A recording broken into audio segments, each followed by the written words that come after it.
2021, the year my pet family grew from 2 to 9. The year I began posting consistently on YouTube and discovered this is what I love doing. In January, I only had 2 guinea pigs, Peanut and Marshmallow. I shared videos about how I traveled with them and my plans to expand their cage.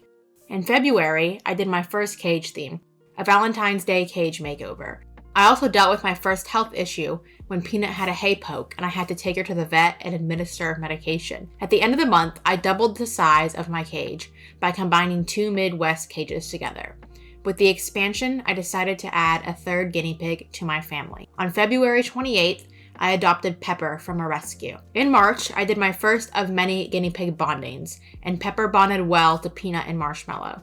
I also posted my first monthly guinea pig haul, which would soon become a series on my channel. In April, I talked about what kind of pets I would own in the future and continued to film more hauls. In May, I built a loft for my Midwest cage and did my second, and secretly still one of my favorite, cage themes, a bumblebee themed cage. In June, I hit 1,000 subscribers. I also celebrated Marshmallow's first birthday. Then, on June 19th, I adopted my 4th guinea pig, Honey. I found her living in a rat cage on Guinea Pig Finder, and I just knew I was meant to adopt her. Honey's adoption quickly became my most viewed video.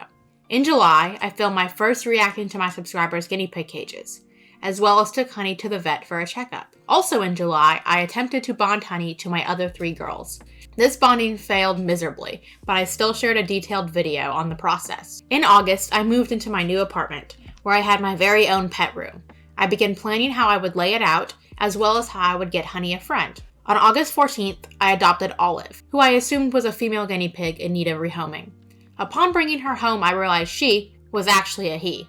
Olive became Waffles, and I now had 2 single pigs in need of friends. Waffles went to the vet, and I discovered that at 4, neutering him would be both risky and expensive. I reorganized my pet room for the first, but certainly not the last time.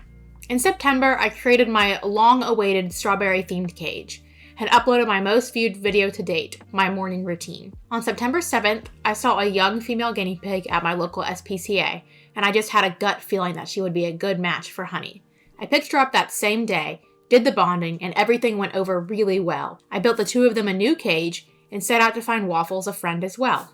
On September 24th, I adopted Cinnamon, a male guinea pig who I planned to be a friend for Waffles. I also did my biggest pet room makeover yet, expanding my trio's cage and rearranging practically everything in the room. In October, I bonded Cinnamon to Waffles. It took me 3 days and a bath for them to finally settle down enough to go into their cage. I decorated all of my cages for fall, chopped off my hair, and also filmed a Q&A video. In November, I reorganized my guinea pig supplies again and filmed my first ASMR video. On November 14th, my boyfriend and I adopted a pair of bonded bunnies, Crow and Luna. Then began my bunny care journey as I built my bond with them and began to free roam. In late November, the bond between my 2 males, Cinnamon and Waffles, broke. I had to separate them due to an injury on Waffles' nose. I originally attempted a rebonding, but after seeing their interactions, I knew that they were better off separate. Now, December. I reorganized my pet room again in order to give both my males more space. I built my bunnies a house and decorated both my bunny area and my guinea pig cages for Christmas. I also created my first combined guinea pig and bunny monthly haul. As 2021 comes to an end, I want to thank you all for your support throughout this year. It truly means a lot, and I'm so grateful for how far I've come and where I am today. From me and all of my animals, thank you for being here. I'm excited to see what 2022 brings, and even more excited to have you all here with me. Happy New Year!